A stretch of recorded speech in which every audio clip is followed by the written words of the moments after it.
mo ti àrójú rere o mo ti aránu gbà sí lójú gbogbo aláròpin ènìyàn mo ti àkókò ṣe rere.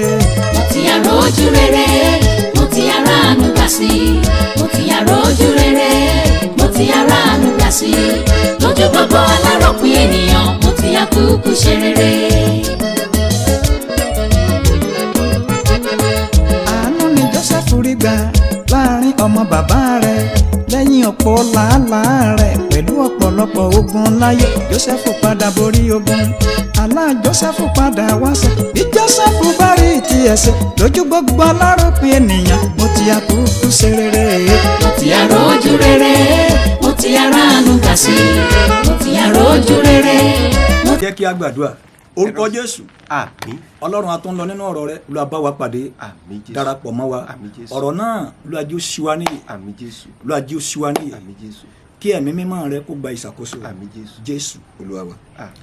lẹ́ẹ̀kan sí mo kí gbogbo ẹ̀yin ọmọ Ọlọ́run Once more I want to greet all the children of God. á dára fún wa. It is going to be well with us. ilé tí a fẹ́ gbọ́ yìí What we want to hear now, mo pè ní wákàtí ìdánwò I call it time of temptation. wákàtí ìdánwò Time of temptation. kò sẹ́ni tí ò ní There is no body that don't have it. kò sẹ́ni tí ò ní là There is kọjá no body that will not pass through it. wákàtí ìdánwò Time of temptation. wákàtí ìdánwò Time of temptation ni mò ń bá yín sọ̀rọ̀ is lórí. what I'm speaking to you. ṣùgbọ́n But tó bá ti dé when it comes, ó ní ìdí ọgbọ́n Ọlọ́run it needs the wisdom of God. ó ní ìdí sùúrù It needs patience. ó ní ìdí ìforítì You need to be ó ní ìdí ìforítì you need to be good and patient. ó sì ní ìdí ìfaradà. You need perseverance. gbọ́ Listen, Bíbélì wípé the Bible says nínú ìwé Jákọ́bù ní kẹ́ẹ̀tì jẹ́ ká ka ẹsẹ̀ kan tàbí méjì. in the book of James, Jákọ́bù orí kìíní James chapter 1, ẹsẹ̀ ìkejì àti Verse. ìkẹta àti ìkẹrin. verse 2, 3, and 4. ẹ̀yin ará mi My brethren, nígbà tẹ́yin bá bọ́ sínú onírúurú ìdánwò count it all joy when you fall into ẹ ka diverse gbogbo rẹ̀ temptation. sí ayọ̀. Know this that it is trying of ẹsẹ̀ ìkẹta verse 3. kí ẹ̀yin sì mọ̀ pé Know this ìdánwò ìgbàgbọ́ yín that the trying of your faith ó ń ṣiṣẹ́ sùúrù worketh patience. ṣùgbọ́n But ẹ jẹ́ kí sùúrù yín let patience kí ó ṣe iṣẹ́ àṣepé have a perfect work, kí ẹ̀yin kí ó lè jẹ́ pípé that you may be perfect àti aláìlábùkù and entire, àti aláìlábùkù wanting nothing. kí ó bá ku ohun kan fún ẹnikẹ́ni. Wanting nothing. ẹ gbọ́ mi Listen, àkókò ìdánwò yìí the period of this temptation, Jésù gan láti ẹ̀ kọjá. Jesus even passed through his own. ẹ̀yin ọmọ Ọlọ́run Children of God, kò sẹ́ni tí ò ní là kọjá. there is nobody that will not pass through gbogbo ẹ̀ it. tẹ́ ń la ìdánwò kọjá Every one of us passing through one ẹ temptation. forí tì o. Please, I want you to be patient. ayọ̀ ń bọ̀ Joy cometh. ayọ̀ ń bọ̀. Joy cometh. àkókò ìdánwò And yẹn this period of temptation, bí àkókò ìgbà tá à ń lò lọ́wọ́ yìí as this period that we are passing through, ìdánwò kan ni. is like a temptation. ẹ rí àǹtí Auntie, àkókò tó ń lò lọ́wọ́ yìí this period that you are, bóyá kò tí ì sọ́kọ maybe there is no husband, ìdánwò kan nìyẹn. is a temptation. àǹtí mi o My sister, ó ti wọlé ọkọ yes, you are in the husband kò tí ì house, sọmọ but báyìí there is no child. ìdánwò kan That nìyẹn. is a temptation. bùrọ̀dá My brother, wọn náà fẹ́ kàwé you want to go to school, ṣùgbọ́n gbogbo ẹ̀ ń dàrú. but everything is like scattering. ìdánwò kan That nìyẹn is a o. temptation. àìlówó lọ́wọ́ You rẹ don't have money, ìdánwò kan nìyẹn it's a o. temptation. gbọ́ mi Listen, bóyá o ti bímọ bíi mẹ́ta mẹ́rin ẹyọ kan kú ń bẹ̀. maybe you've given birth to 1 or 2 children, but one died. ìdánwò kan nìyẹn. That's a temptation. ẹ gbọ́ mi sà Listen, sir. ẹ gbọ́ mi mà. Listen, ma. ìyàwó rẹ Your wife tó fẹ́ràn that you love ó kàn déédéé kú. just died. ìdánwò kan nìyẹn. It's a temptation. ẹ rí ọkọ tó fẹ́ràn Maybe your husband that you ẹ love, rí tó sì ti bímọ márùn. that he has given birth to like That you 5 children, márùn. that you have given birth to like 5 ẹ rí children, ó kàn déédéé kú. and just died.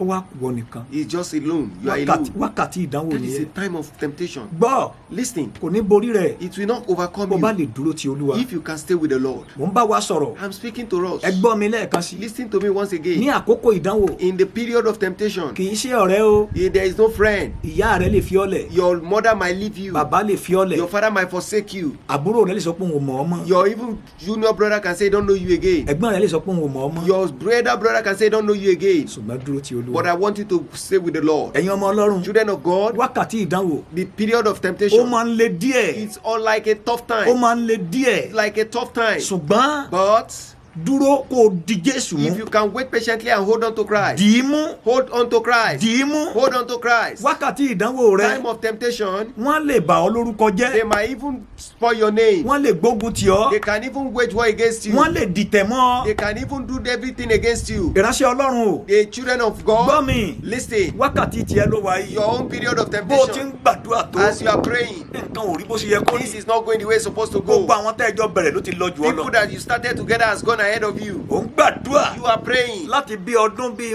méje sí mẹ́wàá tẹ́ ẹ ti dájọ́ sílẹ̀. Like about 7 to 10 years ago that you have started the church. àwọn ọmọ ìjọ rẹ ò tó nǹkan kan. Your member that are not up to anything. má torí nǹkan yìí. Don't you, because of this. má pa ìlànà dà. Don't just change the. má fi wọ̀rọ̀ kọ̀ ṣàdá o. Don't go and look for else power anywhere. No. má dọ́gbọ́n sí o. Don't go and just go and look for power dúró elsewhere. ti Ọlọ́run. Wait and patiently for Ọlọ́run God. mọ̀ ọ́. God knows you. torí àwọn kan ń bú ọ báyìí. Because some people are mocking you now. bí o ti ń gbàdúrà tó. As you are praying, wọ́n sọ̀rọ̀ ẹ̀gán sí ọ. they are saying they are mocking you. wọ́n ní ó jẹ́ mọ̀ pé ẹ jẹ́ mọ̀ pé mo ti ríran sí Ọlọ́run. I've seen a child of God. wòlíì Olúwa He's a prophet of God tó ń gbàdúrà fún àgàn. that is praying for people, táwọn àgàn á dẹ̀ bímọ. and people are getting pregnant ṣùgbọ́n òun and gan giving ìyàwó child. rẹ̀ ò lóyún. But even his own wife never has a wọ́n á child. wá máa fi ṣẹ̀sìn. They will now be mocking wọ́n á him. máa pè ní wọ́n á máa pè láláṣẹ dànù. They will be calling him a different name. ìdánwò ìgbà kan ni. That is a temptation of dúró them. lórí ẹsẹ̀ You rẹ̀. can stand on your tó o feet. bá la ìdánwò ayé kọjá. If you don't pass through this temptation, kò sí bó o ṣe fẹ́ dókè. there is no how you want to get to the top. kò sí bẹ́ẹ̀ mi rẹ̀ ṣe lè gùn. There is no how your life can even be prolonged. kò sí bí ìran rẹ̀ ṣe lè ṣẹ. There is no how your vision can come to pass. èmi tí mò ń bá wa sọ̀rọ̀ lọ́wọ́ yìí. I that am speaking to mo ní you, oore ọ̀fẹ́ láti sọ lójú gbogbo ènìyàn níbikíbi tí n bá ti dé. he can say, Baba can say it anywhere, wherever he goes. bí ọdún mọ́kàndínlógún 19 years ni mo lò lábúlé. For about 19 years, he was there in that thick, remote area in the village. bẹ́ẹ̀ ni bẹ́ẹ̀ sì ni That is how mo jẹ́ òṣìṣẹ́ tí wọ́n ń pè ní akọ̀pẹ nígbà kan rí. it's like somebody called palm wine tapper, ẹ̀rí bí ọdún mẹ́sàn-án like 9 years kí Ọlọ́run tó pè mí. before God called him. ṣùgbọ́n mi ò mọ̀ nípa ẹ̀ mọ́. He never know anything about mi it ò again. tiẹ̀ mọ̀ pé mo ṣe irú iṣẹ́ yẹn rí mọ́. In fact, he never knew maybe he even does such kind of work before. n tí mo fi ń sọ eléyìí ni pé o ò ní ogun. What Baba was trying to say is that you don't have rárá a problem at ìdánwò all. rẹ o ní láti ṣiṣẹ́ sùúrù àti forítì. It's just that your problem is, your time of temptation is just working out patient mo for lè you. bá àwọn aláṣẹ ọba ìjòyè mo lè bá wọn sọ̀rọ̀ lákòókò tí wọ́n lè kúnlẹ̀ níwájú mi láti gbàdúrà fún He mi. can spoke to a lot of people in the top in authorities today that they kneel down and Baba pray for them. má gbàgbé pé akọ̀pẹ ni mí nígbà Don't kan. forget that he was a palm wine tapper òun before. náà lè máa rí inú orin ní ìsìn. And that is what you are going to see in the song òun náà now. lè rí nínú orin ní ìsìn. You are going to see it even in song mo ń now. bá yín sọ̀rọ̀ Baba is speaking gbogbo now. ohun tó dojúkọ lónìí Everything that you are facing today, má torí ẹ̀ change. don't change. má darapọ̀ mẹ́gbẹ́ òkùnkùn. Don't go and go to any secret court. kì í sọ̀nà àbáyọ o. It's not the way out. má darapọ̀ mẹ́gbẹ́ òkùnkùn o. Don't go to any secret court. wo èèyàn kì í mú iná kó lọ fi paná. Don't use fire to quench fire. bẹ́ẹ̀ ni ẹ̀yin tí ogun dìde sí tẹ̀ ń lọ lé olóògùn tẹ̀ ń lọ lé babaláwo. That is how those of you that you have problem and you are going to Abali's house. kì í sọ̀nà àbáyọ. It's no way out. tán bá bà ọ́ lórúkọ If jẹ́ they spoil your name today, ìwọ jẹ́ olótìtọ́. you just be righteous. jẹ́ olótìtọ́. Just be righteous. jẹ́ olótìtọ́. Just be kó righteous. dúró ti Ọlọ́run. And wait for God. àwọn ọjọ́ kan máa ń wà. There is a time. á dàbí káyé ó parẹ́. It's as if the life should end. mo rántí alábìnrin kan láìpẹ́ yìí. Baba remember one lady wọ́n bà á recently. lórúkọ jẹ́. They spoiled her name. oúnjẹ ni màmá yìí ń tà. This woman is selling ẹ̀rí food. wọ́n ní omi òkú ló fi ń ta oúnjẹ. They said she is using a corpse water to cook her food. ẹ̀rù Ọlọ́run bà mí In lọ́jọ́ fact, náà. Baba was scared. ẹ̀rí arábìnrin yìí ó banújẹ́. This woman was so saddened wọ́n ní lágbájá ti ń ka o. that say, he's now coming, he's now confessing. wọ́n ní wọ́n ti gbé lọ sí SIB ní Òṣogbo. That they've took her to SIB at Osogbo. ẹni tó wà nínú ilé rẹ̀. And person that is in her house. ẹni tí ò sí nǹkan kan tó ṣe. That nothing happened to her. nígbà tí àwọn ènìyàn pè mí. When they even called Baba, mo ní èmi àti ẹ̀ sì jọ jókòó ni wọ́n ti mú lágbájá o, wọ́n ti ń ṣe ní nǹkan kan o, ó ti ń ka o, wọ́n ti gbé lọ sí àgọ́ ọlọ́pàá o. she and Baba was sitting down and they were calling that they have taken her to one place that she is now confessing. ọ̀rọ̀ yẹn wá dàbí àlá. And Baba is just like a dream. mo lẹ́yìn tẹ́ ń sọ̀rọ̀ rẹ̀ yìí àjọ jókòó báyìí. Say the person you are speaking about, we are sitting here together now. arábìnrin yẹn ní dádì kí ló ṣẹlẹ̀. And the person say, Daddy, what happened? ó ló dàbí ìgbà pé òun wà nínú ìgbé ayé mi. He say it's as if she's in another world. mo ní báwo náà tún ṣe fẹ́ dá ọmọ pé ìyá arúkà olóúnjẹ tí ń ta oúnjẹ báwo náà tún ṣe fẹ́ mọ̀ ọ́ wọ́n fẹ́ mọ̀ ọ́ sí ni. Baba say, how would they know that you are selling food? They want to know you more. Wọ́n fẹ́ mọ àdúgbò tó ti ń ta oúnjẹ. They want to know where you are even selling the food. torí náà Like, because of it. ìjì lè gbé sẹ́ẹ̀rí ìbàjẹ́ wà nínú tó máa ń gbé ènìyàn dìde tàbí tó máa ń mú kí wọ́n mọ orúkọ ènìyàn nígbà tí ìdánwò bá dé. In fact, mockery sometimes is part of the element that God used in order to lift somebody up, even to know you. tó bá lè dúró If you can wait, bó o ti ń wojú ọlọ́run fọmọ as you are waiting upon God for dúró ti child, ọlọ́run wait and hold on to ọmọ God. tó máa bí The child that you are going to give ọmọ ológo birth ni to is going to be a glorious lọ child. kírèsí nínú Just bíbélì go and take care of it. gbogbo àwọn tí wọ́n dúró All the people that waited in the Bible, tí wọn ò tètè rọ́mọ bí that they never see child, gbogbo wọn ni wọ́n padà bímọ a lot of them give birth to a children. gbogbo ọmọ tí wọ́n sì bí And all the children they give birth to, agbọ́rọ̀ ògo wọn we lókè hear their voice and their glory. at dúró the nínú top. ìdánwò rẹ Hold on to that your forí temptation. tì í Just be patient. faradà Just be patient. bó o bá lówó lónìí If you don't have money today, o máa lówó you're lọ́la going to have money tomorrow. má dọ́gbọ́n sí o Don't go and look má for lọ power anywhere. má fi nǹkan kan kún ìrìn àjò rẹ kó o lè lówó Don't add anything to your journey so that you can be rich. ìránṣẹ́ ọlọ́run máa ń lọ ọnú ẹgbẹ́ òkùnkùn kán lè tètè mọ̀ ọ́ máa ń lọ ọnú ẹgbẹ́ òkùnkùn Ministers of God, don't go to the secret court to go and look for fame. tó bá ṣe wọ́n lè tètè mọ̀ ọ́ lóòótọ́ If you do it, yes, they may know you early. mọ́tò rẹ̀ á pọ̀ láàrin ìṣẹ́jú kan Yes, within a minute, all your cars will be many. ṣùgbọ́n But bí wọ́n ṣe tètè mọ̀ ọ́ as yẹ they know you, wọ́n máa tètè gbàgbé that is rẹ̀ how they are going to forget you. ẹ̀sìn rẹ̀ á wá pọ̀ You will now have a lot of mockery. gbogbo ẹni tó bára rẹ̀ lókè All the people that meet themselves at the top láì làdánwò ayé kọjá that never pass any through má temptation. jẹ́ kí náà rẹ̀ ó dùn Don't be happy. ó ń padà bọ̀ You are sáà still coming down. mo fẹ́ parí ọ̀rọ̀ mi I want to end this ẹ word. gbọ́ mi Listen. bó bá ṣe rí n tó borí ìdánwò What can overcome temptation? gba Jésù ní Olúwa Accept Jesus Christ Rìn as your nínú Lord. Jésù. Walk in Christ. dúró nínú rẹ̀ Stay in His love. má dọwọ́lé ẹ̀ṣẹ̀ Don't go to sin. má gbàdúrà Be praying. Ọlọ́run wà ní ìhà rẹ̀ And God is with you. ìdánwò máa lọ The temptation go.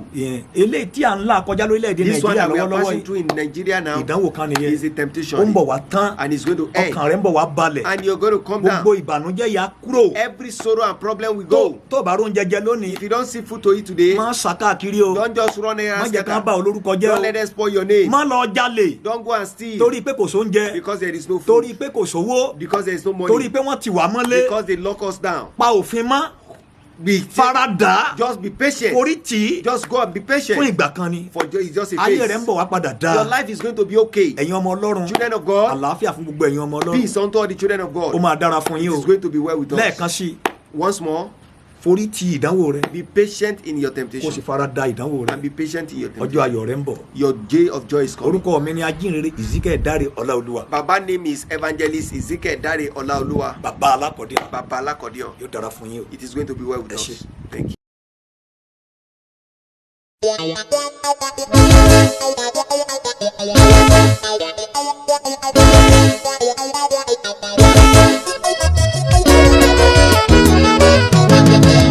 ti àrójú rere mo ti aráàánú gbà sí mo ti àrójú rere o mo ti aráàánú gbà sí lójú gbogbo aláròpin ènìyàn mo ti àkókò ṣe rere. mo ti àrójú rere mo ti aráàánú gbà sí mo ti àrójú rere mo ti aráàánú gbà sí lójú gbogbo aláròpin ènìyàn mo ti àkókò ṣe rere. àánú ni Joseph rí gbà láàrin ọmọ bàbá rẹ̀ lẹ́yìn ọ̀pọ̀ làálàá rẹ̀ pẹ̀lú ọ̀pọ̀lọpọ̀ ogun láyé Joseph padà borí ogun àlá Joseph padà wáṣẹ bí Joseph bá rí tiẹ̀ ṣe lójú gbogbo aláròpin ènìyàn mo ti àkókò ṣe rere. mo ti àrójú rere mo ti aráàánú gbà sí mo ti àrójú rere mo ti aráàánú gbà sí lójú gbogbo aláròpin ènìyàn mo ti àkókò ṣe rere. ọ̀tá má fi mí ṣe yẹ̀yẹ́ mọ́ ẹ̀yìn apẹ̀gàn ẹ̀sìn mi ariwo ọjọ́ òní lẹ́kọ̀ọ́rọ̀ díẹ̀ mo mọ̀ pé mo ní ọ̀la rere àwọn ìdojúkọ tí mo ní lónìí máa fi pitan ní bódọ́là gbogbo ohun tó bá ti ní bẹ̀rẹ̀ láyé dandan ni kó pin kó dé bá wọn bẹ́ẹ̀ kún bá pẹ́ di alẹ́ kan ayọ̀ ń bọ̀ lówùwá sọ bí Jésù mi ti ń bẹ láàyè lójú gbogbo aláròpin ènìyàn mo ti àgbáyé ṣe rere. mo ti àrójú rere mo ti aráàánú gbà sí mo ti àrójú rere mo ti aráàánú gbà sí lójú gbogbo aláròpin ènìyàn mo ti àkókò ṣe rere.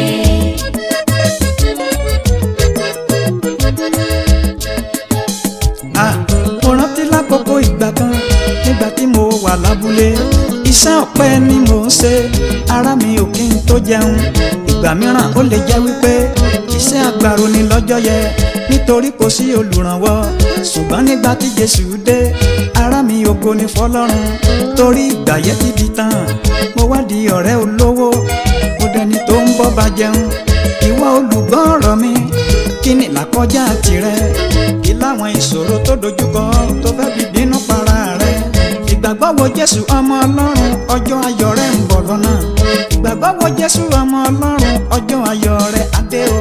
mo ti yàrá ojú rere mo ti yàrá àánú gbà sí mo ti yàrá ojú rere mo ti yàrá àánú gbà sí lójú gbogbo aláròpin ènìyàn mo ti yà kúkú ṣe rere.